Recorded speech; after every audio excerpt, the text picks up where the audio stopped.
Hello everyone, it's me, Jenica, ang nakiterang nanay dito sa Amerika for 17 years. Natatanda ko ba dati, I used to work 3 jobs.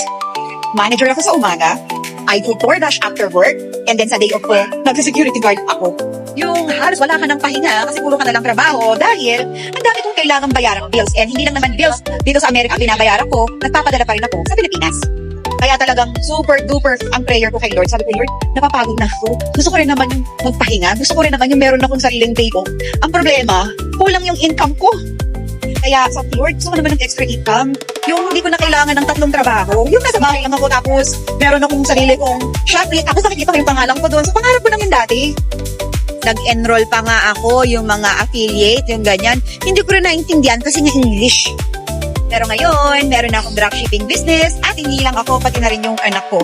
Kaya ikaw, kung gusto mo ng extra income on the side, message me on my Facebook account, Jenica San Miguel, or dito sa TikTok.